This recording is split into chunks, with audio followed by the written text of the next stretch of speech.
Vamos lá então.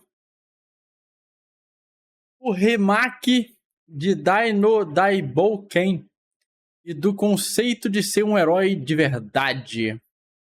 Do canal Qualquer Coisa. Eu já tô inscrito, o sininho já tá ativado. Vou deixar o meu like para dar aquela fortalecida. Não conheço essa obra aí. Qualidade full e vambora, velho. Tô por fora. Play. Sei não, hein? A guerra tá aí, né? Esse símbolo dos discípulos de Avan me parece meio suspeito. Dragon Quest dispensa apresentações. Apesar de ter demorado mais do que deveria para fazer sucesso no resto do mundo, lá no Japão o fenômeno Dragon Quest foi tão estrondoso que muitos dos clichês de JRPGs que vemos até hoje foram definidos por esses jogos. Então mesmo quem acha que não conhece nada de Dragon Quest, certamente já viu alguma coisa inspirada na franquia. E como qualquer fenômeno japonês, óbvio que... eu quero saber qual é a graça de patrocinar sobre algo que não conhece. Aí tá o Jonathan patrocinando 1h e pouca de piada interna da Andy, velho. E eu aqui com cara de cu sem entender porra nenhuma que eles estão falando, velho. Porque é porra de uma piada interna. Eu não acompanho os caras, não sei nem o que eles estão falando. Essas histórias foram adaptadas em diversos mangás e animes ao longo dos anos. Um dos elementos mais cativantes desse universo são os designs de Akira Toriyama. Não explica toda a piada não. Tem um monte de piada que ele só fala e foda-se, vai embora. Só quando o chat deles lá quer explicação, ou alguém deles mesmo não entendeu, que aí ele explica. Os monstrinhos têm personalidade, todos os personagens têm visuais interessantes. Ele não explica toda a piada, não. Esse mundo extremamente colorido contrasta muito bem com as histórias dramáticas, desesperadoras, em mundos sempre à beira da destruição, dando mais charme pra coisa... A grande maioria é assim, cara. Eu vi que tem 1h, como é que... Tem 800 piadas lá. 1h pra explicar 800 piadas, tá maluco? E é sempre importante pontuar, o Toriyama não escreveu essa história. Como toda a parte visual desse universo veio dele, acaba sendo impossível ignorar o DNA toriyamesco da coisa toda. Vão ter uns macacos gigantes, lutas com auras coloridas e cabelos enormes. Mas o Toriyama em si não tem nada a ver com isso. Ele não seria maluco de escrever 2 mangás semanais pra Jump na mesma época. Também tem o fato de explicar a piada é uma merda. Quando você não acompanha o cara... Pô, Igor sei lá, velho. Defensor do Marco. Não entendi.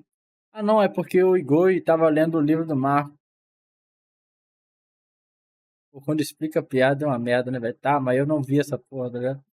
Fora é quando tu já entende de primeira, velho. Aí que a piada pega, tá ligado? Não dá nem pra culpar os fãs por essa confusão. Não, só tô dando exemplo. Dai no Daibouken ficou mais conhecido aqui no Brasil como Fly, o Pequeno Guerreiro. Internacionalmente a série recebe esse nome porque Dai soa muito parecido com Dai, de morte no inglês. E como Dragon Quest naquela época ainda não tinha muita relevância vamos fora meter do vídeo Japão, de God of War aí, acabaram porra. jogando fora o título original por completo. Esse anime de 91 não chegou a ter um final de verdade, trazendo mais ou menos só 1/3 da história total, que era onde o mangá tinha chegado na época. Além disso, ele também teve 3 filmes naquela pegada noventista mesmo. Só historinhas fillers pra fazer mais um dinheiro em cima de algo já popular. Mas que a verdade seja dita, esse anime é muito bonito. Apesar de esse vídeo ser mais pro remake de 2020, vocês provavelmente vão ver algumas cenas do anime antigo aqui ou ali, porque a estética dos anos 90 combina demais com essa história. Eu só comecei a pontuar coisa de 2017 pra cá, que foi onde eu comecei a me interessar mais por futebol. Dos outros anos tudo eu só deixei o asterisco passar, velho, porque eu desconheço, tá ligado?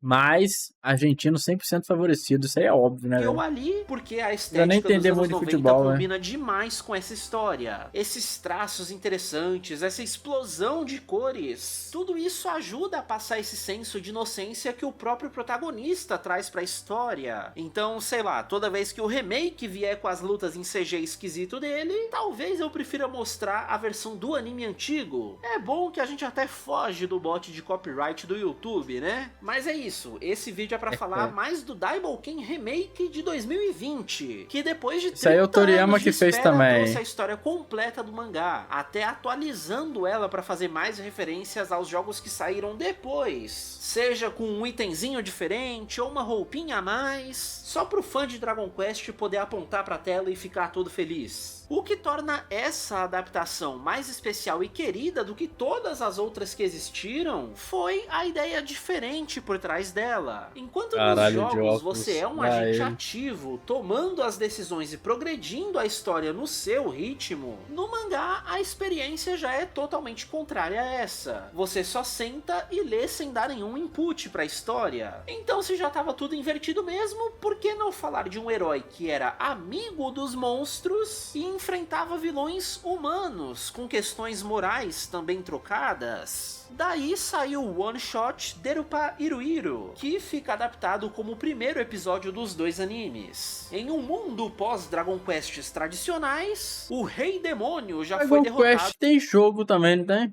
Em um mundo pós-Dragon Quests tradicionais, o Rei Demônio já foi derrotado por um herói lendário. E por isso, uma criança pôde crescer em meio aos monstros mais pacíficos dessa era. Nisso, o Dai precisa proteger os amigos quando uma parte de RPG toda malandra vem em busca de experiências. A obra veio dos jogos ou não? Só para serem glorificados como heróis, sem realmente precisar cometer atos heróicos por isso. Essa história foi absurdamente bem recebida na Shonen Jump, sendo então reimaginada para um contexto ainda maior, que vai se desdobrando em vilões mais complexos, que não são só a representação tradicional do mal num JRPG tradicional. Até os heróis vão ser pessoas imperfeitas. O traço não é do Toriyama a princípio, né, olhando assim. Mas lembra muito, velho. Mas ainda assim, o design dos personagens parece a essência dos jogos Dragon que Ball, os fãs adoraram ver. Dai no Daibouken é muito bom no que ele faz. A minha única reclamação é que talvez a história tenha arcos demais. A reta final do anime acaba sendo um pouco cansativa, porque eles perdem muito o foco da missão principal. Mas isso faz sentido, né? Pelo menos é fiel ao espírito de side quests e pausas para farmar experiência de um JRPG. Então, independente disso tudo, a conclusão de quem assiste esse anime é só uma. O Bakugan é bom pra caralho, velho. É uma injeção de alegria a cada episódio. É uma história que dá prazer de acompanhar e, pra mim, pessoalmente, me fez ter muito mais esperança na humanidade, desde que ela seja fictícia num mundo de fantasia. Nem toda metáfora dessa história consegue se aplicar à realidade. Opa, vou me interromper rapidinho só pra falar aqui, eu ativei o clube de membros aqui no canal. Se você quiser um ícone bonitinho no seu nome, destacar seu comentário, vamos rever e vamos provar que ainda é bom. Meramente simbólico. Agora, se você gostar muito desse vídeo aqui, o LivePix continua funcionando. Lá sim, você pode mandar o valor que você quiser e ainda deixar uma mensagem pra eu ler. Agradeço. Aqui também, hein, a partir de 5 conto, a voz do Faustão aí, na verdade eu não sei qual voz tá lá, vai ler aí, velho. Demais o apoio de todos vocês. O mais importante é sempre a sua presença e confiança no que eu faço. Então, valeu!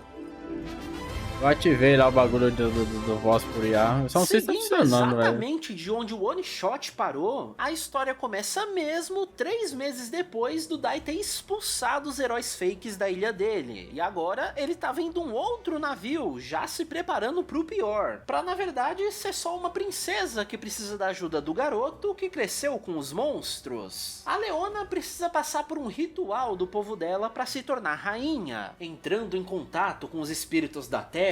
Daí essa questzinha de RPG, literalmente uma missão de escolta em que o Dai vai proteger a princesa. O twist vem nos moldes subversivos dessa história, em que ela realmente acaba sendo atacada por um monstro, mas não um monstro da ilha, e sim 2 especialmente engenhados pelos conselheiros dela, querendo trair a realeza. Óbvio que o herói salva a princesa e daí começa a amizade dos dois. Uma coisa que a obra gosta muito de fazer é é contar uma história já deixando todos os elementos preparados para puxar a história seguinte. Mais meses depois, a Leona envia para a Ilha do Dai o mestre Avan, junto de outro discípulo dele, para que o Dai tivesse o treinamento formal para se tornar o próximo herói desse mundo, já que existem rumores de que o Rei Demônio voltou dos mortos. E aqui começa a melhor amizade dessa história. O Pop é um mago iniciante, ainda tem muito a aprender, mas o Avan não escolhe treinar pessoas à toa, reconhecendo um potencial escondido nesses dois. Se o Dai tem a classe de herói, que nos jogos é o protagonismo assumido, deixando ele aprender todo tipo de técnica que você puder imaginar, o Pop tem o coração de um herói. Mano, só obra famosa vocês detonando, velho. Mais importante pra essa história. É aí que se revela a premissa famoso é porque tem qualidade, velho. O Hadlar realmente voltou, pra surpresa do herói Avan, que foi quem derrotou ele no passado. Mas dessa vez existe um perigo ainda maior além dele. Igual Fate sempre tem sua qualidade, só não é pra mim. A hierarquia se perde um pouco, chamando eles de Rei do Mal e Rei Demônio, quando no japonês é pra ser Rei Demônio e Grande Rei Demônio, os títulos clássicos dos JRPGs. Não que isso seja muito importante, mas já ajuda a entender que mesmo se não fosse ninguém ouvir, completar o objetivo de derrotar o Mao, ainda vai existir o pós-game contra o Dai Mao. Só que essa história é a grande... Não, aquela do Major Laser, sei lá, Major Laser, não sei como é que pronuncia o nome do rapaz,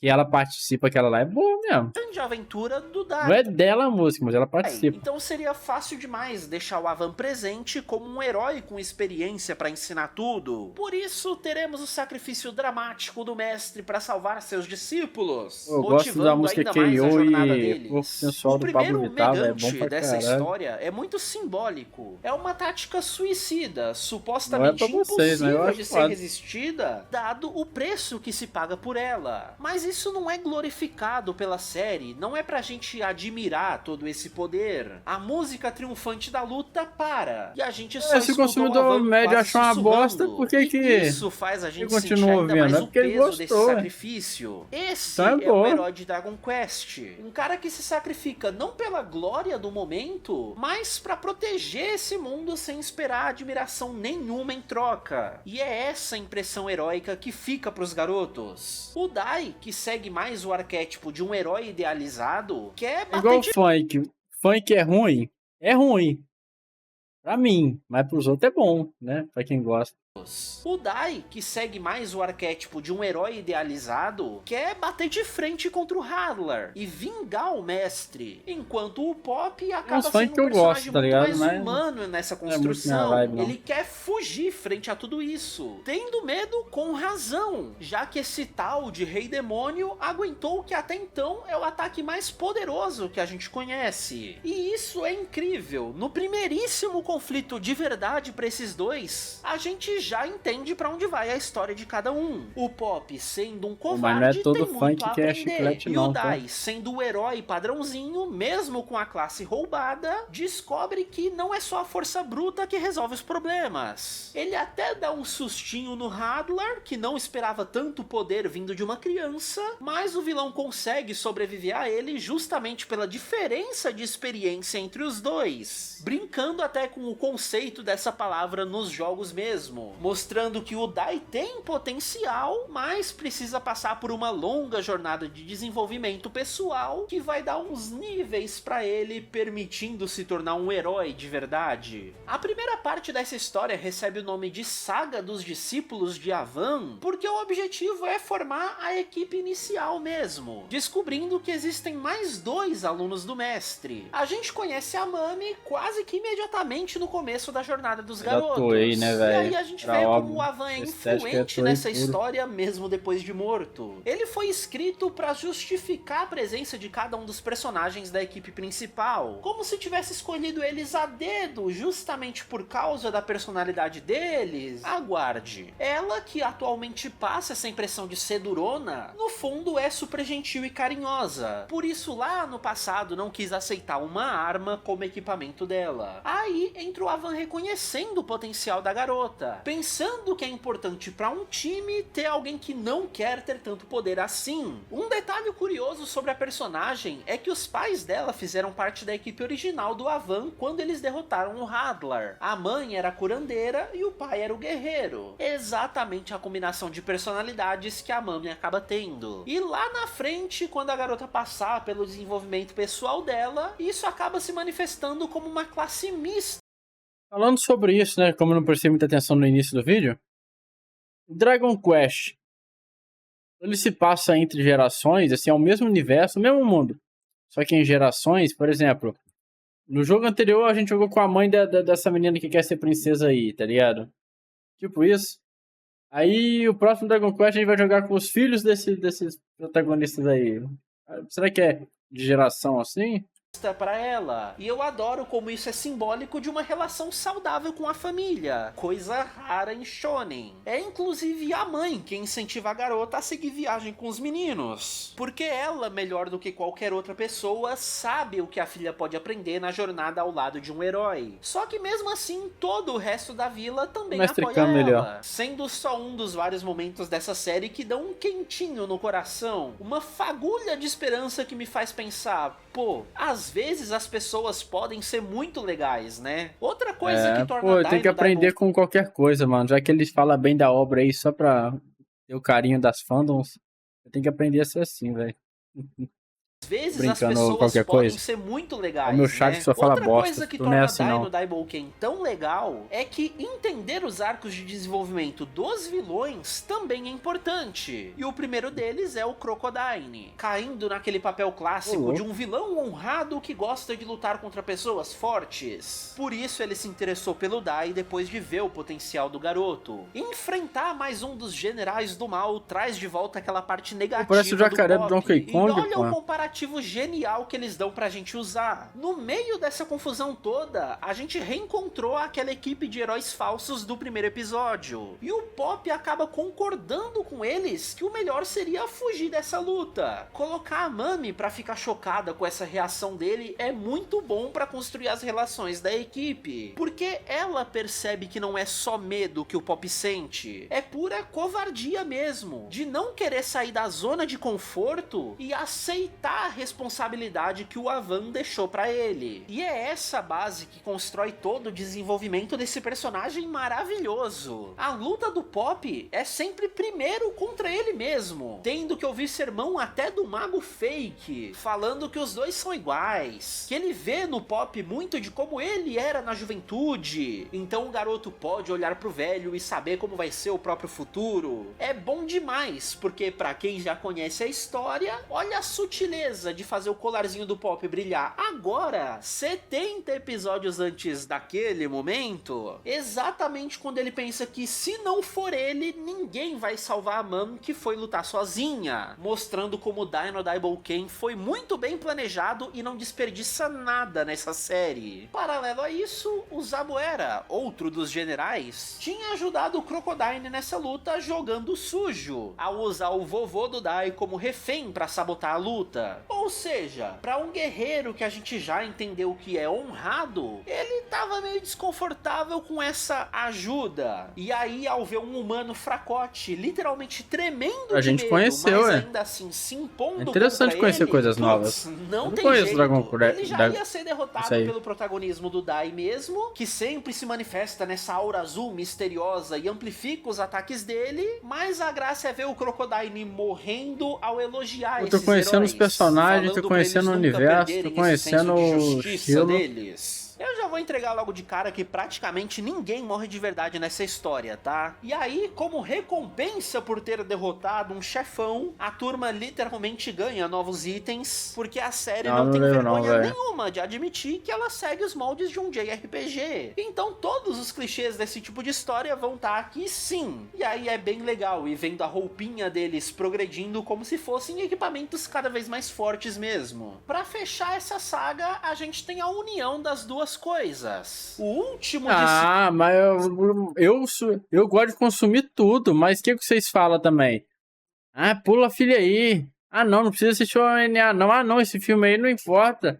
Vocês também consomem pela metade? Fechar essa saga, a gente tem a união das duas coisas. O último discípulo de Avan é também o próximo general do exército do mal. O Ryunkel traz um paralelo interessantíssimo para a história do Dai. Também tendo sido criado em meio aos monstros, mas que por motivos situacionais acabou indo pro lado do mal nessa história. Apesar de ter sido criado em meio aos soldados do exército do Hadlar, nesse contexto específico, a gente vê que os monstros não eram malignos. O esqueletão adotou uma criança humana e deu muito amor pra ela, com inclusive vários amigos sendo super solidários nessa criação, e tava tudo certo pra todo mundo. Mas aí, supostamente, quando o Avan veio derrotar o vilão, ele teve que passar por esse exército, e acabou matando o pai do Ryunkel, despertando esse rancor dentro do garoto. Olha aí que doido, velho. Toda aquela dicotomia pelos monstros da dungeon, velho. Onde já se viu isso? Bem e mal pode ter camadas se a gente quiser. Por isso, insira a sua metáfora. Exatamente, velho. Quando falam que solo leveling não tem camada,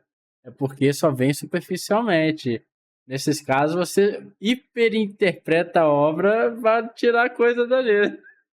For a favorita nesse momento, porque não dá nem pra eu querer escolher uma entre tantas possibilidades. O Avan, em sua benevolência, acaba tomando o garoto como discípulo por um tempo. Daí ele ter recebido o colarzinho e o título de um discípulo de Avan, coisa que não foi revogada mesmo quando o garoto tentou assassinar o mestre e em seguida se reintegrou ao exército do mal sob supervisão do Mistverne, que até deu pra ele de presente uma espada lendária que se transforma também na primeira armadura do Ryunkel, um dos designs mais icônicos dessa série. O draminha gostoso rola quando o Crocodile reaparece. E se um monstro conseguiu abandonar as origens malignas e entender o potencial humano, o Ryunkel fica ainda mais tá com essa tara de patrocinar Melep aí, velho. Em cima disso, ele ainda fica sabendo que o Avan já morreu. Então, se não faz sentido lutar pelo mal e não tem mais o objeto da vingança dele, pelo que ele vai lutar, já que as únicas coisas que faziam sentido na vida dele desapareceram? Aí entra as últimas palavras de mentirinha de novo do Crocodile. Existem motivos reais nesse mundo pelos quais vale a pena lutar. Basta ouvir o seu coração. Mas o coração do Ryunkel é cheio de trevas. Então ele realmente precisou ser derrotado de maneira mais tradicional. A gente tava vendo ao longo de várias ceninhas em praticamente todo episódio que os garotos nunca paravam de treinar. E a habilidade mais recente deles era uma combinação em que o Pop usava uma magia climática para atrair trovões e o Dai pegava um deles para energizar a própria espada. Então eles usam isso muito bem, já que a armadura do Ryunkel é um grande para-raios ambulante. Só que olha mais uma vez como esse roteiro é perfeitamente construído.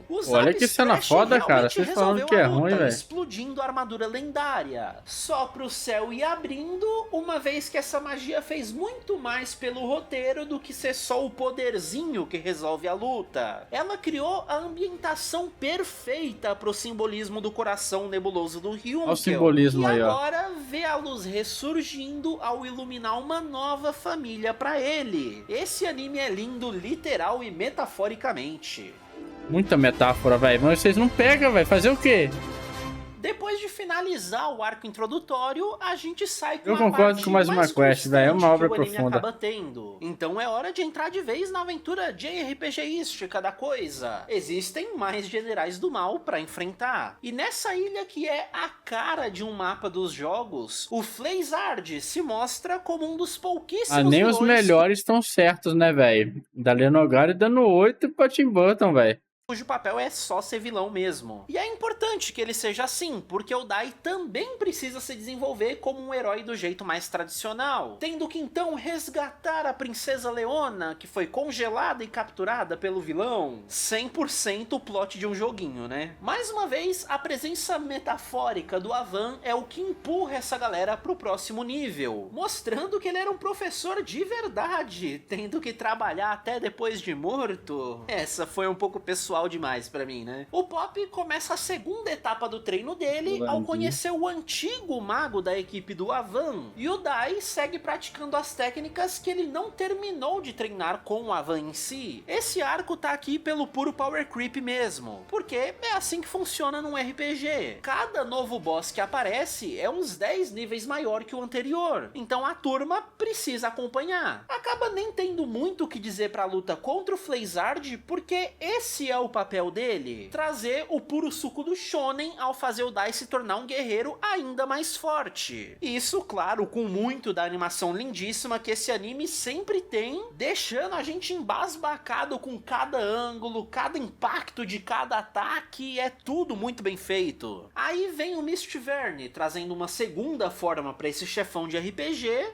já deixando as pistas para os arcos seguintes. Ele é um cara bem mais misterioso que os outros. A gente meio que não sabe as reais intenções dele, então talvez ele só estivesse usando o próprio aliado para confirmar as suspeitas que ele tem sobre o Dai, de que aquela aura azul especial que ele tem é por causa da marca de Cavaleiro do Dragão que ele carrega. Ao final disso tudo, a gente resgata a minha querida Leona, e eu adoro esses momentos em que ela consegue ser doce e gentil com os personagens, mas nunca perdendo a firmeza que uma futura rainha deve ter em suas palavras. Pra princesa, se o Ryunkyo entendeu a nova missão que ele tem, pra ela já é o suficiente, ele é bem-vindo. Só que ela não vai esquecer os crimes do passado dele, ela só acha que todo mundo merece uma segunda chance. E é vendo esse tipo de coisa que surge o próximo drama. A Leona claramente sabe qual é o futuro dela, o Dai tá ficando cada vez mais poderoso, o Pop tá aprendendo magias mais e mais complexas, e o Ryun, que é o super poderoso, acabou de entrar pro time. Então a Mami fica meio perdida nessa galera, especialmente porque a arma que tornava ela útil se quebrou na luta contra o vilão. Tudo isso foi sutilmente apresentado para ser usado agora no arco pessoal da garota. Ela pensa em voltar para a cidade natal dela e treinar artes marciais, se tornando aquela classe mista que eu comentei antes. E aí, mais uma vez, a minha rainha Leona se mostra uma pessoa incrível. Ela é a única que já sacou como o Pop se sente em relação a Mami. Então fica lá provocando pra ele se declarar logo pra ela. Porque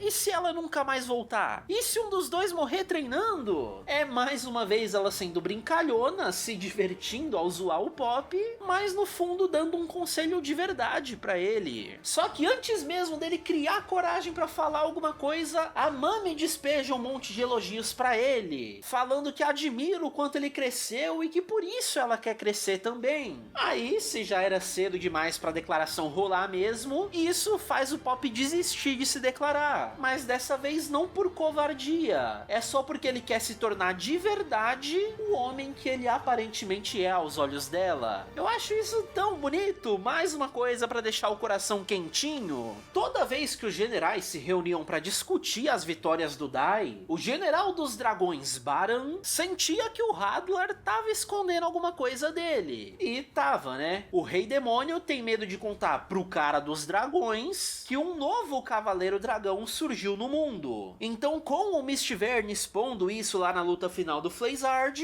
meus amigos, é hora de entrar na minha parte favorita dessa história. Vale lembrar que esse é o último arco adaptado pelo anime dos anos 90, mais ou menos um terço da história toda. Os outros 2/3 são essencialmente o final da história, indo enfrentar o Mao Hadlar e depois o Dai Mao Verne. Meio que o anime dos anos 90 parou num ótimo momento pra ele ter parado. Qualquer outra hora depois da luta contra o Baran teria sido muito mais insatisfatório. Eu gosto muito dessa parte porque é onde rolam mais metáforas sobre as inversões da série. O Dai salva uma nova cidade de novos monstros, mas ao usar os poderes de Cavaleiro Dragão dele, esse povo reconhece a marca e fica com medo. Então olha que interessante, um garoto humano foi criado por monstros que nunca se importaram com ele ser diferente, mas agora, em meio aos humanos, as pessoas se afastam do cara mesmo ele tendo salvado elas. Mais uma vez insira a sua metáfora favorita aqui, porque essa característica invisível dele serve como guarda-chuva perfeito para representar praticamente qualquer discussão sobre preconceito. E em cima disso vem o personagem do Baran, supostamente um grande vilão, mas que ao longo desse arco é quem vai ajudar o Dai a se aceitar melhor de uma maneira até que bem saudável. Quando os dois se encontram, ele explica pro garoto que quando o mundo foi criado, os Cavaleiros Dragões surgiram como mediadores entre todas as raças, e que por isso deveriam destruir o mundo inteiro quando uma delas passasse a subjugar as outras. Por isso ele se aliou ao Verne, não por ser necessariamente maligno, mas por ser uma força da natureza que precisa eliminar os humanos, que jogaram para as periferias do mundo todas as outras raças mágicas e monstruosas. Mais uma vez... Os únicos vídeos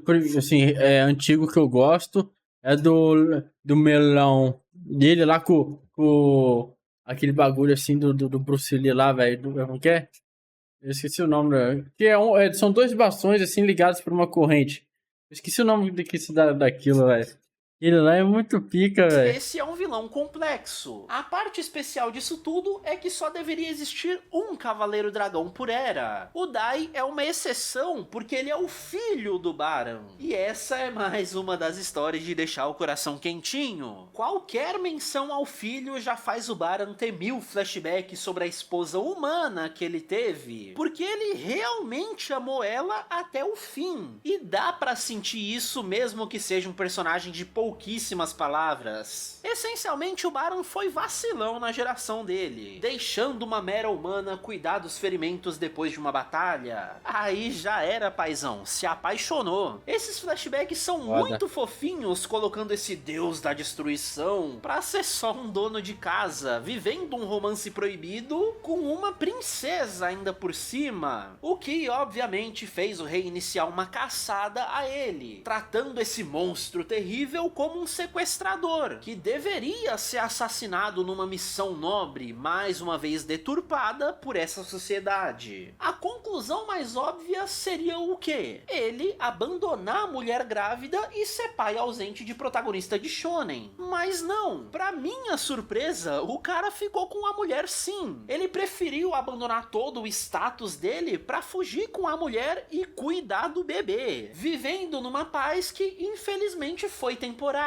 E aí teve que ver o rei negar a existência do próprio neto, não querendo criar um meio monstro bastardo, enviando o Dino pra uma ilha cheia de outras criaturas iguais a ele. O resto é literalmente essa história que a gente tá acompanhando. Então é bom. Eu amo o detalhe feijão de com arroz bem feito. Ia ser executado. Falando em feijão com arroz, Dorival não foi pro Corinthians não, hein? Dramático que ainda a gente não espera, pra ter a sutileza dele quebrar as cordas que estavam amarrando ele como se não fossem nada, mostrando que ele tava ali porque queria, se entregou mesmo pelo amor da vida dele. Por isso eu amo o Baran como mais um dos vilões complexos dessa história. Ele amava a esposa e o filho, e ao perdê-los tentou ocupar a cabeça com trabalho. Trabalho esse que é a destruição do mundo, mas aí é só um detalhe. Quem diria que um dos personagens não humanos da série seria um dos mais humanos dela? Por isso ele não vai simplesmente só lutar contra o Dai e os amigos. Ele apaga as memórias do filho na esperança de convencer ele a trocar de lado, só para os amigos terem que afastar o Dai do pai, que não tem um amor muito saudável por enquanto. Mas como um shonen precisa Ele me lembra o líder dos Viltrumitas lá. Como é que é o nome do líder dos Viltrumitas lá, vai? Que tem um El Bigodão também. Pai que não tem um amor muito saudável por enquanto. Mas como um shonen precisa de momentos de shonen, o Baran deixa 3 mestres de dragões pra enfrentar o resto da turma. E aí, sei lá, foi comprar cigarro.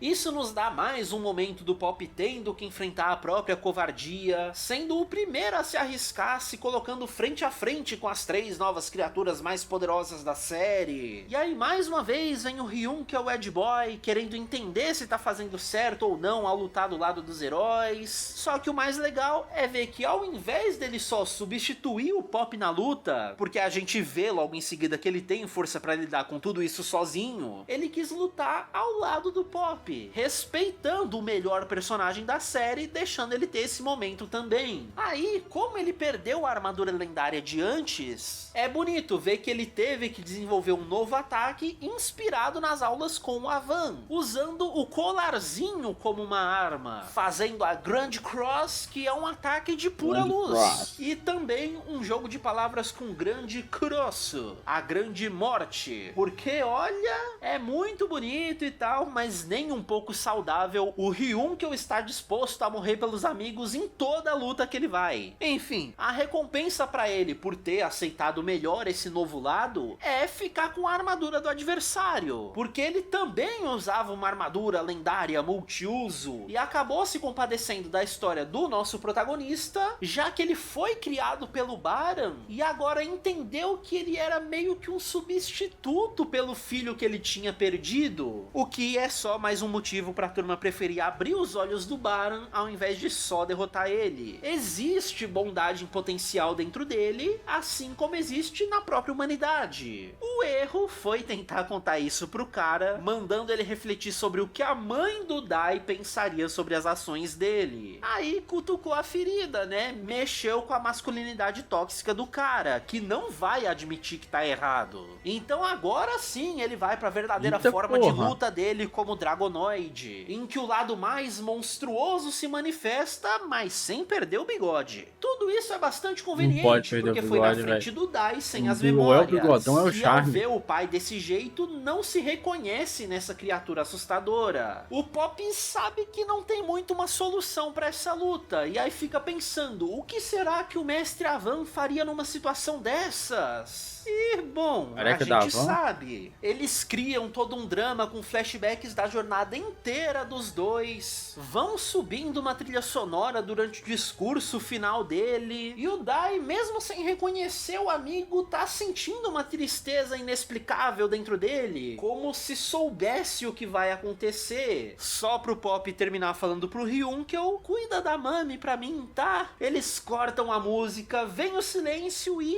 eu amo a não glamorização desse tipo de sacrifício. A cena é muito bonita por outros motivos. Justamente por ser uma tragédia cada vez que um herói se sacrifica dessa forma. É muito só bem um feito, corte véio. seco Direção, na cena, interrompendo ela, assim como interrompe a vida de quem usou. É tão marcante que, óbvio, as memórias do Dai voltam. E ver que o Baran sobreviveu tomando muito dano, porque o Pop também é inexperiente demais para os vilões da série, é o que deixa o Dai putaço de vez. Falando que vai resistir ao lado dracônico dele, justamente porque o Pop é o maior exemplo de que a humanidade vale a pena. Ser humano é o que dá potencial pro Dai ser melhor do que o pai. Aí é combate dragonbolesco entre os dois. 3 episódios seguidos a la Frieza nos 5 minutos de Namekusei. É porrada daqui, conversa dali, impactos, explosões a níveis de bombas atômicas. Mas aí, né, já que a referência é Dragon Ball mesmo,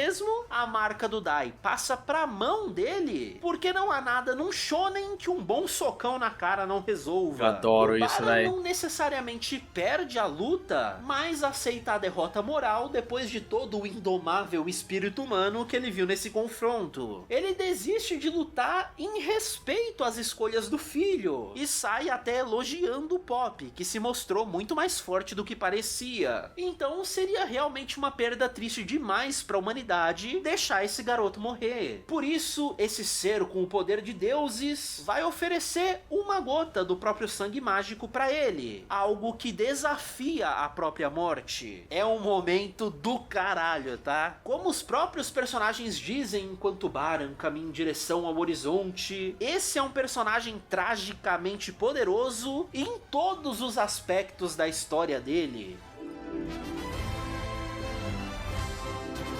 Como eu falei antes, o arco do Baran foi o final do anime antigo, um momento muito lindo e trágico para a história, mas que é praticamente só o começo dela, com o Dai descobrindo o verdadeiro potencial dele e tendo que aprender a usar isso para enfrentar o Hadlar. E aí é que tá, isso faz o vilão perceber que ele ficou muito para trás na escala de poder da série, então aceita as táticas sujas do Zaguera para se tornar mais forte. É aqui que eu começo a perder um pouco pouco a paciência com o ritmo geral dessa história, porque esse arco tem uma vibe fortíssima de filler. São muitos setups pro que vai acontecer. Muita side quest pra treinar ou pra pegar um equipamento novo, com todo episódio terminando nesse agora vai, só pra no seguinte começar com ah não, pera aí, vamos resolver um negócio antes. A gente já começa com a volta Mas isso aí da Naruto Nami tem de como sobra, artista velho. Mesmo marcial, assim o pessoal o que acha é bem bom. conveniente, já que a turma fica sabendo de um torneio em que o prêmio é uma espada lendária, coisa que o Dai precisa pra aguentar os novos níveis de poder dele. Gente, a pior sequência de Naruto, na minha opinião, é quando o Naruto vai treinar com os clones da sombra na cachoeira, velho. Puta que pariu, que a Sakura fica levando aquelas comidinhas de bolotinha pra ele. Aquela sequência de Naruto ali, meu Jesus amado, velho. E é bem conveniente, já que a turma fica sabendo de um torneio. Eu acho bom, eu não ligo de filha não. Mas é chato pra caralho. Pra os novos níveis de poder dele. Acaba que o torneio é só uma grande armação, em que o filho do Zabuera quer fundir os melhores competidores num mutante, pra fazer uma arma biológica inspirada pelo poder dos Cavaleiros Dragões. O plano do vilão não dá certo, pra poder mostrar como a Mami tá super forte agora, tendo aprendido a usar a energia biológica do ser. Pra ser sincero, a maioria dos filhos de Naruto é uma bosta, velho. Tem um ou outro ali que eu gosto, mas é uma bosta, vai. Vou passar pano porra nenhuma, não. Não é ruim mesmo. Lá, aqueles episódios ali com o Naruto treinando na cachoeira é uma merda também. É muito ruim, velho. A Mami tá super forte agora, tendo aprendido a usar a energia biológica dos seres contra eles mesmos. Eles explicam que o Overheal é como se você regasse demais uma planta, transformando uma coisa boa, as magias de cura, em algo ofensivo, combinando super bem com a personagem não querer machucar ninguém de verdade, mas entender que às vezes a violência é a resposta sim. Então entende porque eu comento dessa vibe fileresca? Um parente de um vilão de verdade surge, trazendo uma nova escala de poder jamais vista antes, que na verdade perde rapidinho e todas as promessas feitas dentro do arco não progridem realmente a história. Não tem um ar de filme filler de Dragon Ball. A única consequência real é que o Hadler acaba usando os planos desse cara pra ele próprio se tornar um mutante também, sacrificando todo o status que ele tinha, porque o mais importante é vencer os discípulos de Avan. E aí a parte mais legal disso tudo é ver o Hadlar se tornando o protagonista da própria história, descobrindo que talvez ele tenha muito mais em comum com os humanos do que ele gostaria. Aí depois de um arco pseudo-filler vem outro arco pseudo-filler, com o Dai querendo a espada icônica que ele vai usar a série inteira. E eu sei, não faz sentido chamar de filler se é algo que tá no mangá e progride a história de alguma forma, mas eu tô falando mais do sentimento que essa enrolação passa. E aí durante os vários episódios em que essa espada tá sendo forjada, não tem no mangá, então eu vou pular, é tudo é viado, velho. Essa é a verdade desse mundo, com a Leona tentando convencer os outros governantes dos outros países de que eles precisam se aliar contra o Hadlar. E o arco é isso, conversa de um lado, forja do outro, um treininho ou combate rápido de vez em quando. É muito essa vibe de que a gente tá vendo arcos entre arcos até que as coisas realmente possam acontecer. Aí só quando o castelo ambulante tem filho do bom, porra, vai ficar pulando os filhos, velho. Tem filho maneiro. A espada fica pronta. Aí o e os tais filhos que o pessoal fala que acrescentam um personagem na obra. Às vezes ele é deixado de escanteio no mangá e eles aproveitam o filho pra expandir mais a história de um personagem. Um minuto e se mostra o herói do mundo inteiro. Porque agora vai, tá? Aí sim o corpo mutante do Hadlar fica pronto. E é hora da gente ter a nossa batalha final, parte 1. Como o Hadlar tá com buff de estreia, essa é uma daquelas lutas super desesperadoras, em que o protagonista não consegue fazer muita coisa além de só se defender. Então mesmo com a aura dracônica e uma nova espada lendária, fazendo o Avan Strash de verdade dessa vez, o Hadlar opta por nem desviar. Esse é o teste perfeito pro novo corpo dele. E aí a luta termina sem terminar, com os dois lados perfeitamente pareados em questão de power creep. Mas isso porque o objetivo secreto do roteiro não é derrotar uma ou, e sim mostrar os primeiros... Mas existe capítulo de mangá filler também, tá? Sem sacanagem, existe. indícios de que ele tá se tornando mais um dos guerreiros honrados desse mundo. Ele aceita o empate por enquanto, dando até um sorrisinho e parabenizando o Dai pela força que ele tem, mas ele recomenda que o garoto treine muito porque ele vai também. E daqui a X meses eles vão ter a batalha final de verdade, versão definitiva, aí sim vai, hein? E todo mundo... Mas aí tem muita gente que critica também. O pessoal que gosta de pular filler, quando tem um episódio semi-fillers, o pessoal fica puto, acha uma bosta. Aí, não posso pular essa merda porque a porra do episódio tá misturado com o canon. Tem gente que é assim, viado. Que já jogou Dragon Quest sabe exatamente o que fazer pra farmar experiência rápido quando você ainda não consegue vencer um chefão. É hora de matar Metal Slime. Eu já vi. Por isso foi alguém que tava sendo entrevistado no Nerd Games, eu vi esse dia.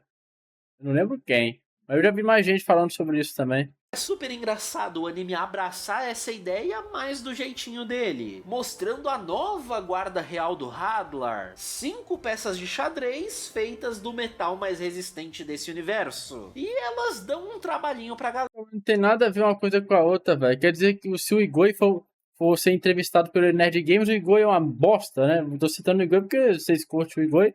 Então ele é uma merda porque ele foi entrevistado por um canal que vocês acham uma merda. Não tem nada a ver uma coisa com a outra. Uma coisa é uma coisa, outra coisa é outra coisa. Galera, indiretamente treinando eles pro confronto final, essas peças foram presentes do Verne, que pela primeira vez se mostrou de verdade. Ô, coitado do Sakane então, velho. Sakane vai no canal de podcast aí que Deus me livre. Vou parar de gostar do Sakane. É um momento chocante pelo quão sem impacto ele é. O Daimao é só um velho decadente, parecendo até frágil. Em partes pra não tirar a atenção do Hadlar, que é o foco desse arco, mas em partes pra já ir criando o mistério de quem é essa suposta entidade. Coisa que daqui 50 episódios a gente descobre. Eu já disse o quão incomodado eu fico com o quão arrastada é a segunda metade de Dai no Daibouken. Não que o anime seja lento, ele na verdade tá fazendo coisas demais o tempo todo. Eu só não gosto deles já terem entrado nessa ideia de que é o Tipo, desculpa pausar aqui. O capítulo filler que eu tô falando, que não é nem capítulo, vai, é só um pedacinho que tem ali, velho. Pô, o Oda botar a Uta no mangá, ela assim, ela meio que nem dá pra ver direito, é só uma sombra ali no capítulo ali. Aquilo ali é filler pra mim, velho. Botar a Uta ali na intenção de promover o filme, pra mim isso é um capítulo não, porque o capítulo é canon. Só que lá num pedacinho da página ali, tem a outra ali, tá ligado? Meio dando a entender, né? Fala sobre a filha do Shanks e tal. Pra mim isso aí é filler, foda-se. Coisas demais o tempo todo. Eu só não gosto a luta é canon na história. Não é, eu não acho. Foda-se a luta, velho. Quando falta tanta coisa pra chegar lá. Eu já não sou fã do filme Red One Piece sempre o mesmo. Enfrentar os grandes vilões da série. E aí, cada desvio que eles tomam parece mais uma interrupção pra gente chegar até lá. Mas, o lado bom é que cada uma dessas interrupções, pelo menos, trazem mais momentos incríveis pra cada personagem. Porque aí sim, essa é a verdadeira história de Dai no Daibouken. É sobre a jornada dos protagonistas. É bem legal ver o crescimento de cada um, mas já é tudo dentro do esperado. Nenhuma grande reviravolta nesses episódios em que eles teoricamente uparam 10 níveis. Diz a Wiki que o guia ilustrado da série traz os status da parte a cada arco da história, mas eu não achei ele completo pra conferir, então só vou confiar no que me disseram. Vendo todo esse avanço da galera, não só em números, mas na dedicação à grande missão deles, o Hadlar começa a pensar. Sempre tem alguém mais forte do que ele. Os Cavaleiros Dragões, o próprio Daimao, e agora até esses humanos têm uma coisa especial que ele não entende. Esse novo Hadlar renasceu como mutante e renasceu metaforicamente também, agora querendo encontrar uma coisa que dê sentido à nova vida dele. E isso é muito bom. Até o Baran volta para a história agora. Depois de ter abandonado o exército das trevas, ele sofreu algumas tentativas de assassinato pelo Kill Varne. Então ele se junta à galera tanto por pura conveniência para conseguir viver em paz, quanto porque ele queria ver o filho de novo, né? Mas essa parte ele não admite. É super bonitinho quando os dois ficam sozinhos e o Baran tá lá meio sem jeito. Aí começa a falar sobre como ele amou a Solana como já jamais vai amar outra coisa no mundo. E conclui a frase só no pensamento. Assim como eu amo você, eu não sei, eu não consumo. Filho. É fofo demais. Então a luta final do Hadlar vai ser contra os dois. Tem muita trocação de espada, vários poderzinhos, explosão absurda, só pra chegar no momento em que o Hadlar fica tão machucado que o coração dele fica exposto. E o Baran reconhece que é um Black Core, uma coisa bárbara demais pro Hadlar ter feito com ele mesmo. Os Black Core são os equivalentes a bombas atômicas nesse universo, criados por uma magia tão antiga que só o Verne teria poder pra fazer isso. E aí é que tá, a luta se arrasta por mais alguns episódios porque o Baran claramente fica se segurando pra não explodir a bomba. E o Hadlar se sente ofendidíssimo com isso, sendo privado da luta honrada que ele tanto queria ter. O mais legal é perceber que o Hadlar virou mesmo o protagonista de um arco pra ele. Ele abdicou o status de rei demônio, perdeu o próprio corpo em busca por poder, aí agora no final descobre que foi traído pelo grande rei demônio. Olha o drama. O Mistverne aparece mais uma vez, só pra confirmar que é isso mesmo. O Hadlar nunca passou de uma pecinha no grande jogo do Daimao, e agora a gente até vê a verdadeira forma dele, com a permissão do Verne, porque essa é a chave pra ativar a bomba dentro do Hadlar. O Daimao nunca confiou no potencial dele pra derrotar o Dai. Ele era só uma isca pra atrair o Cavaleiro Dragão e explodir ele. Então, considerando que estão os dois aqui, é ainda mais motivo pra descartar o Hadlar. E é bem bomba atômica mesmo, criando um paralelo até com o Megante do Avan, e que dessa vez fica ainda mais trágica porque deve nem ser o consentimento 8, rolou, terminando esse arco terrivelmente arrastado num cliffhanger, porque essa história é genial. Isso é extremamente metalinguístico para a própria jornada de crescimento do vilão. Tanto ele quanto a gente assistindo esperou tanto por esse momento da vida dele, para que essa insatisfação final fosse uma traição não só a ele, mas a gente também, para odiar ainda mais o verdadeiro vilão da história. Então até errando, Dino Daibouken erra direitinho, tudo de acordo com os planos de um vilão muito acima do que a gente esperava. Então, aparentemente existiu um motivo corajoso para a lerdeza do arco anterior. Óbvio que o protagonista não poderia ter morrido naquela explosão, mas o pai dele poderia, já que mais uma vez se sacrificou pela família. O que é realmente inexplicável é como o Hadlar não morreu. E aí, quando o Verne vem conferir o estrago, nosso quase ex-vilão reaparece dos escombros para se vingar. Não que ele vá se aliar ao time do Dai, mas ele fala pra turma escapar e se reorganizar. Desde que o Avan morreu, a galera tava treinando técnicas que ele deixou por escrito num diário. E agora que é pra enfrentar o Daimao, eles descobrem que a última magia é pra enfraquecer a influência maligna dele. Uma magia que precisa dos 5 colares dos discípulos de Avan. A quinta deles é uma atual rainha que era a princesa na época do herói Avan. Então ela passa pra Leona esse papel pra nova geração. O grupo fica dividido em duas partes. As meninas vão ter uma aventura bem Dragon Questica, descendo por andares e andares de uma dungeon cheia de monstros e baús, só pra Leona aprender a conjurar essa magia. Do outro lado, os meninos vão ficar treinando mesmo, tentando entender que tipo de papel cada um deles tem no time, porque o sentimento que melhor definir cada um deles é o que vai ativar os colarzinhos. Ou seja, mais uma vez o Avan ausente se fez presente.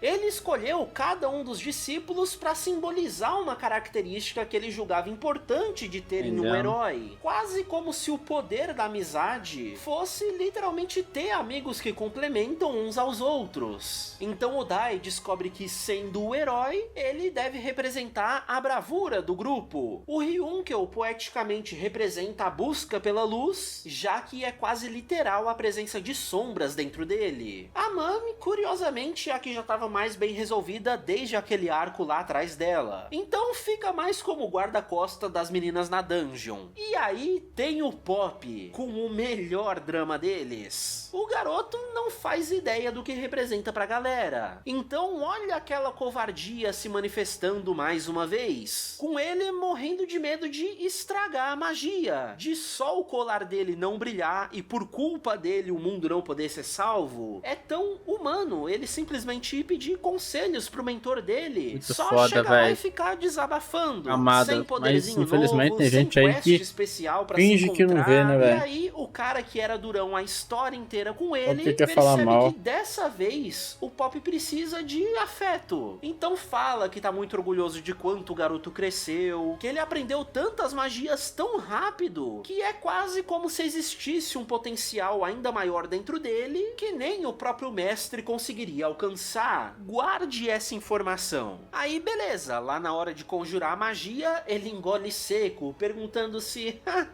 e se não der certo, galera? Só pra todo mundo achar que ele tá sendo o piadista de sempre. Aí o garoto cai de joelhos, começa a chorar desesperado. Tá aí o Zabuera, que tá sempre jogando sujo, quer aproveitar a fragilidade pra atacar o Pop. Só pra Merle pular na frente. Apesar de eu não ter falado nada sobre essa personagem, essa morte eu senti bastante. Toda a ideia dela era não ser muito memorável mesmo, ficando sempre no plano de fundo até quando ajudava a galera. E é esse contraste que acaba vendendo o momento. Antes dela morrer, ela admite pro Pop que ama ele desde o dia que se conheceram. E aí a gente vê pelos olhos dela como ela enxergava o Pop. Vê todos os momentos de heroísmo dele sem aquela autodepreciação. Como ele tava sempre lá e não deixava ninguém na mão, mas aos olhos dela não tinha aquelas perninhas tremendo de medo. É tão lindo. Como pedido final, ela diz pro Pop ter essa coragem que ela enxerga nele. E que pra ela, tá tudo bem não ser correspondida. Então que ele se apresse em dizer pra Mami que ama ela. Ele grita que ama a Mami mesmo. E o óbvio acontece. O colarzinho começa a brilhar. Porque o que o Pop representa é a coragem da equipe. Exatamente por ser o personagem com mais medo nessa história, o fato dele mesmo assim nunca ter deixado de lutar, isso é a verdadeira coragem de um herói. Aí foi lá agradecer a Merle, né? Olha, tá brilhando meu coração. Em Dragon Quest, a classe dos magos é puramente pra dano, não podendo usar magia de cura. Mas que se dane, olha o Pop soltando um Kazing, a cura mais forte que até os curandeiros têm dificuldade pra aprender, mas que os sábios conseguem. O Pop literalmente avançou pra classe de magia mais poderosa de todo o jogo, uma que é raríssima de ser a evolução natural de um mago. E daí surge uma teoria muito boa. Em Dragon Quest 3 tem o sistema de personalidades além das classes, e existe uma para os magos que é chamada de palhaço, conseguindo usar magias mais fortes que o normal, mas para compensar isso tem uma pequena chance dele ferrar a equipe, abandonando ela no meio das lutas. Me diz se isso não é literalmente a descrição do Pop. O que fecha a teoria é que os clowns são personagens com mais chances de se tornarem sábios ao transcender. Então lembra como o mestre disse que o Pop tinha um potencial que pra ele não existia? Olha aí, é cinema demais. A Pop no Daiboken é real. Aí pra quebrar todo o clima tenso dessa morte que ele conseguiu desfazer, olha o palhaço com vergonhinha de segurar a mão da Mami depois de ter se declarado. É impossível não amar essa história. Aí a magia funciona, a galera comemora, a turma invade o castelo do Daimao, só pro Hadlar e companhia aparecerem de novo, pra agora sim ter a luta final dele. E acaba sendo bem mais interessante do que a primeira, porque cria-se um paralelo entre os dois lados do combate, com as peças de xadrez demonstrando gostar tanto do Hadlar, quanto a nossa equipe gosta do Dai, parando a missão principal, mesmo que isso coloque o mundo inteiro em risco, porque o confronto do Hadlar e do Dai merece ser honrado como os dois querem. Dessas lutas paralelas não tem muito o que dizer, é um episódio para cada personagem derrotar a peça dele. E aí, como eles têm um tempinho sobrando, né, a Mami pede um minutinho para conversar com o Pop, já que ela achou injusto só ele se declarar sem nem esperar a resposta dela. Ela admite que ficou feliz e lisonjeada, mas que mesmo representando o coração da equipe, ela nunca sentiu esse tipo de amor. Ela diz que não sabe se também ama o Pop desse jeito,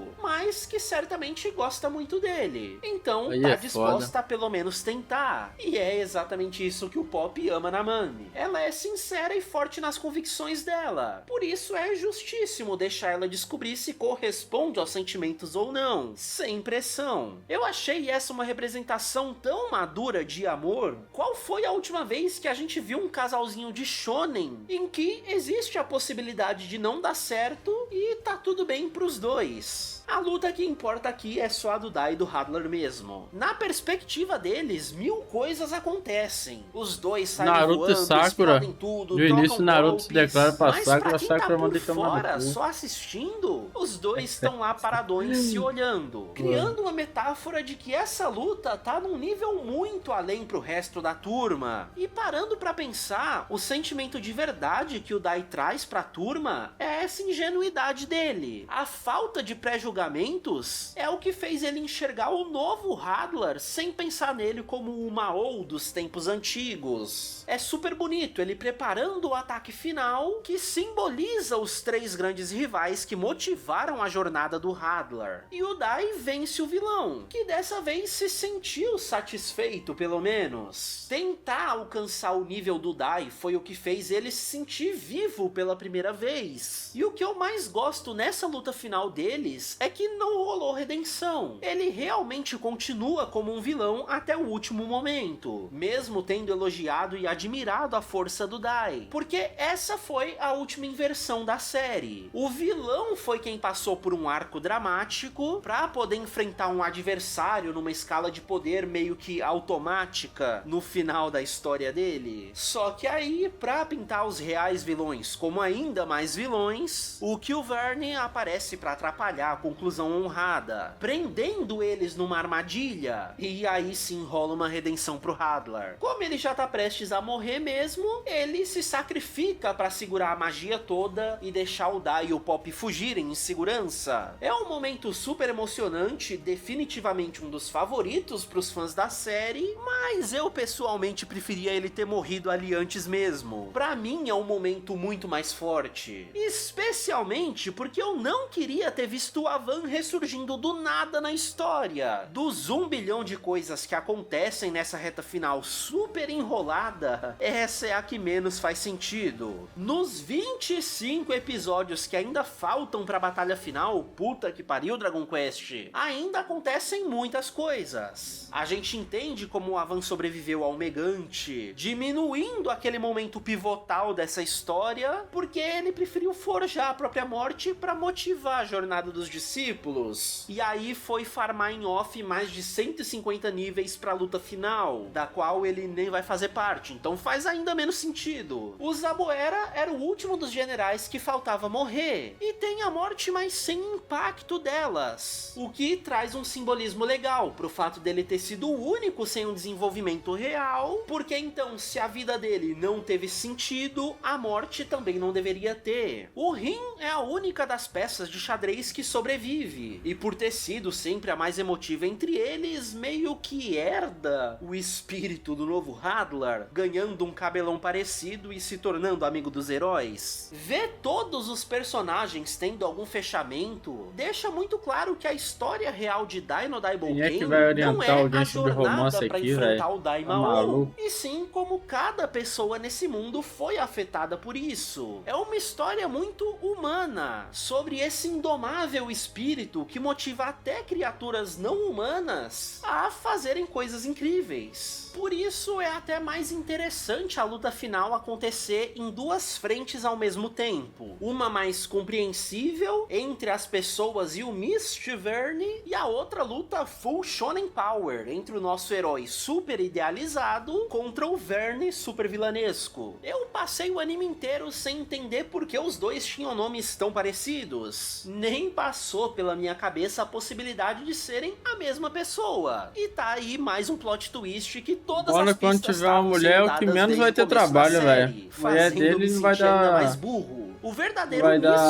é a sombrinha que tava protegendo o corpo do Verne, que tá congelado numa magia temporal poderosíssima pra manter o vilão sempre jovem, sem precisar a consciência dele própria também ficar limitada. E nessa luta final, o plano do vilão se pagou. Ele precisa do corpo jovem pra enfrentar o Dai. No que eu juro pra vocês, confiem em mim, agora sim, chegamos ao final. O Mist revela que colocar o Ryunkel no Exército das Trevas era pra que ele tivesse um corpo quando o Verne pegasse o dele de volta. Então, olha aí o fechamento da história do nosso Ed Boy. O ciclo dele se completa mesmo quando a luz dentro dele se mostra maior do que a parte que o Mist deixou sempre à espreita, não sobrando nada daquela influência maligna que era o que mantinha o garoto sempre em dúvida. Já o Verne demonstra uma arrogância sensacional para um vilão. Ele tá mais bravo por ter que usar o corpo real, porque demoraria um século até o próximo eclipse para ele usar a magia de novo. Ele fala como se tivesse a mais plena certeza de que vai vencer a luta. E assim, é meio justificado. São 4 episódios dele dando um trabalho do caramba pro Dai, em que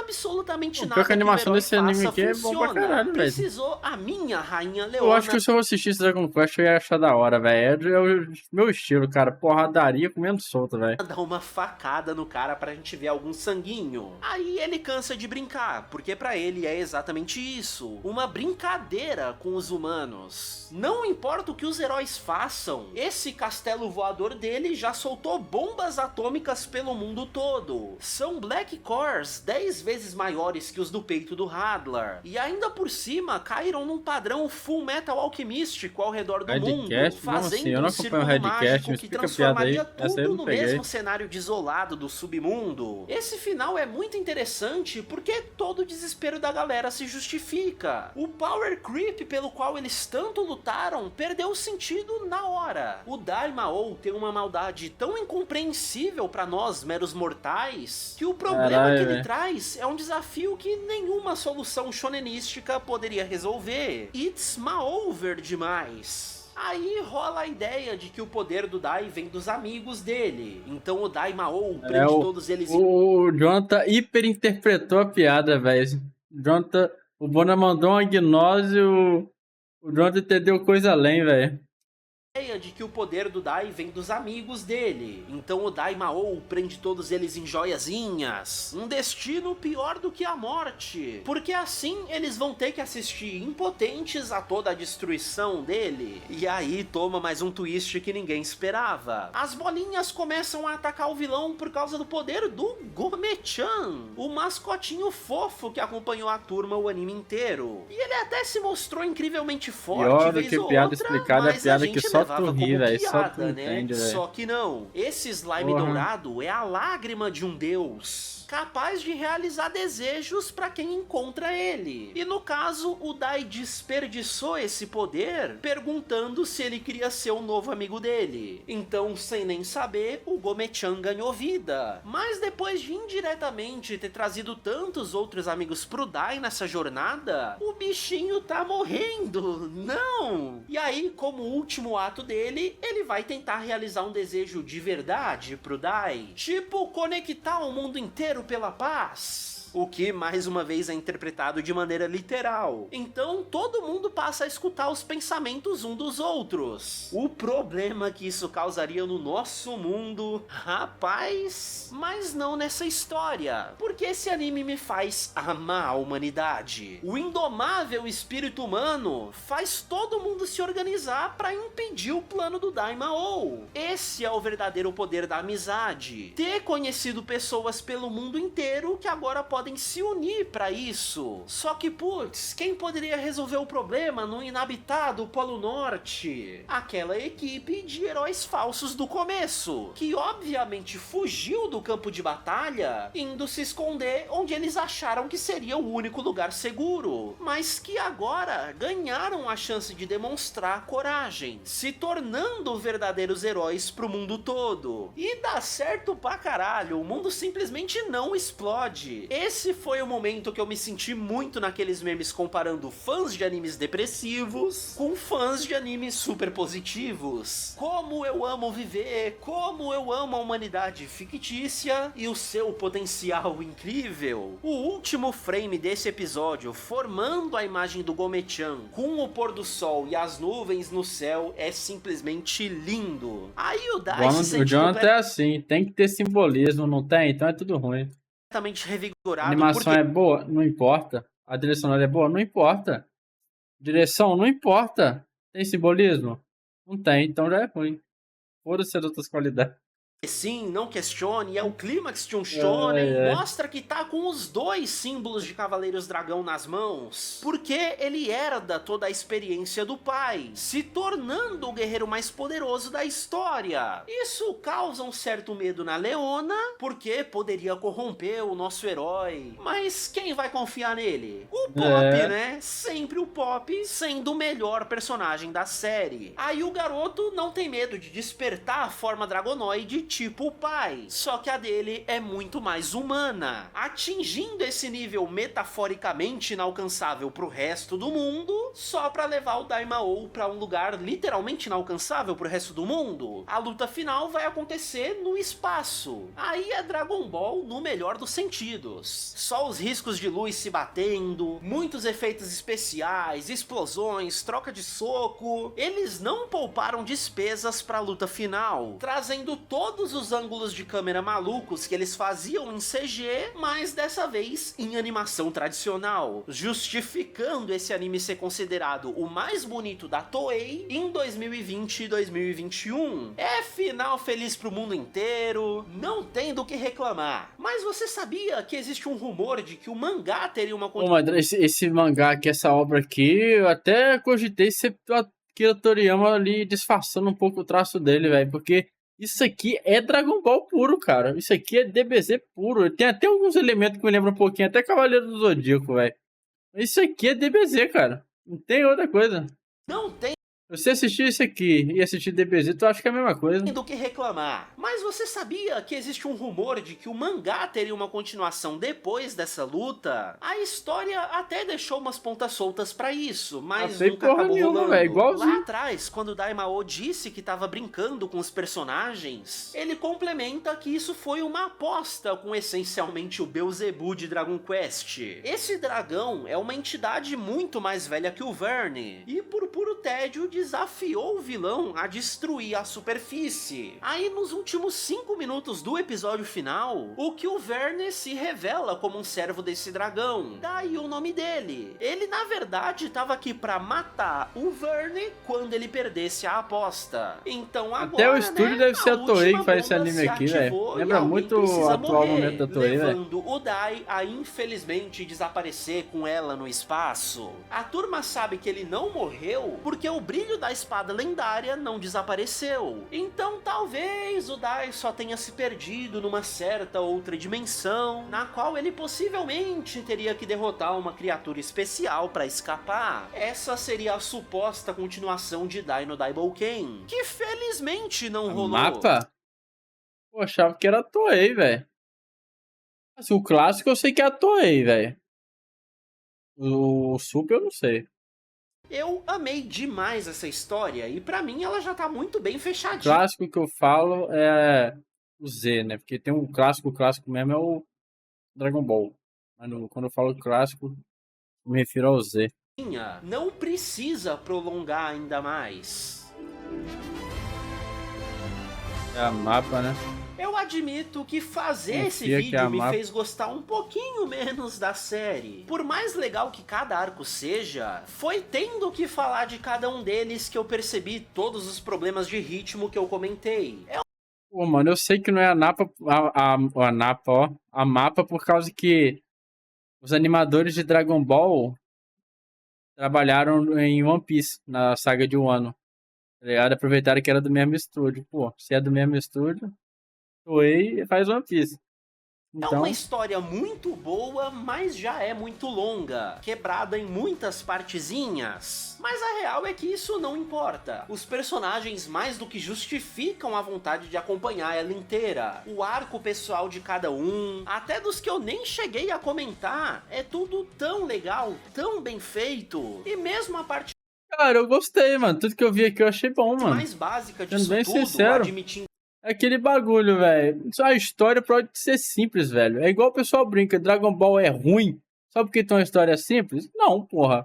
O pessoal até fala, né? Dragon Ball só tem lutinha. Só tem lutinha e é bom pra caralho, foda-se. Não precisa ter um roteiro malevolente, velho. Pô, a animação é boa. O roteiro... O roteiro não, a direção parece ser foda. Pô, tem brilhinho, tem aurinha. Tá ligado? Porradaria comendo solta, que eu adoro a porrada, velho. Pô, arte marcial me pega pra caralho, velho. E... Ah, mano, parece ser bom, mano. Eu só não sei como é que é a trilha sonora, né, também. Eu tenho uns elementos aqui, me parece bom, velho. Eu não sou esse tipo que tem que ser uma história mirabolante pra poder achar bom, não, velho. Sem vergonha nenhuma, que é baseado em jogos de JRPG, só isso já dava um anime super interessante de assistir. Eu sei que Dragon Ball não tem só lutinha, mano. Todos os elementos de um shonen, mas que por algum motivo aí é o que o pessoal acha, né? Melhor, fazer o quê? Um pouco mais do que só isso. Claro que aí eu tô sendo simplista, pensando em shonen só como história de lutinha, sendo que existem shonen... Mas ele tem muito por causa da Toei também, né, velho? A Toei quebra muito a narrativa dos animes, velho. Pô, aquela cena do mangá do Mestre Kami lá contra o Jiren passando ensinamento pro Goku, aquilo ali é cinema pra caralho, mano. Mas a Toei não fez daquele jeito, né? E shonens por aí, mas o meu ponto é exatamente esse. Dai no Daibouken é um desses outros shonen. É igual Solo Leveling, né? Que alguns acham ruim porque não tem profundidade. Mas esquecem de outras questões técnicas, né, velho? Trilha sonora, animação, né? Recomendadíssimo pra quem tá cansado da formulinha tradicional. Virou piada aqui no canal tentar me recomendar nem vi qual temas frame de que eu pausei, falando que a série X tem tudo que você gosta, então fala sobre ela aí. Não é assim que as coisas funcionam. Mas Dai no Daibouken realmente tinha tudo que eu gostava. Esse foi, sem dúvida alguma, um dos melhores animes que eu já assisti na minha vida inteira. Ô, louco, velho. Vocês aí, tá vendo? O Jonathan é burro, velho. Sabe nem o que ele fala. Eu confio no... o Jonathan falou que qualquer coisa, não. Qualquer coisa mesmo. Qualquer coisa é bom. Se ele é bom, eu concordo com qualquer coisa. É bom, esse anime aqui é do caralho, velho. Pô, muito foda.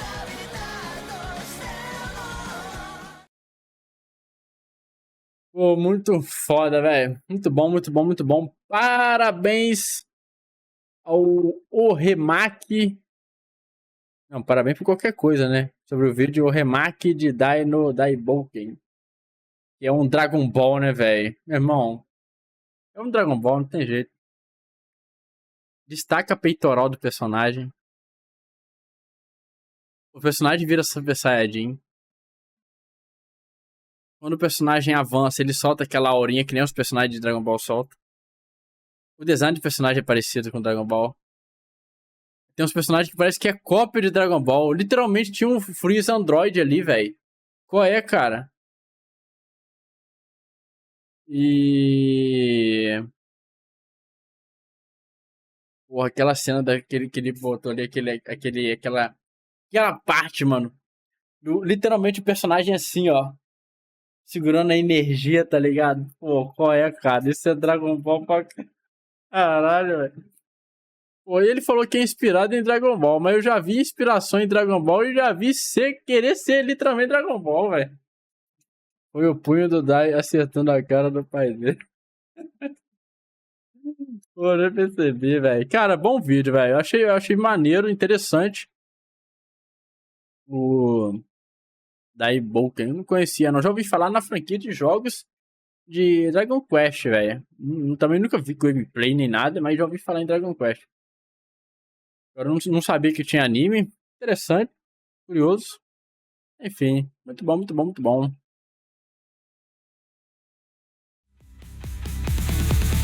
Ele é um cavalo forte, de coração tão fiel.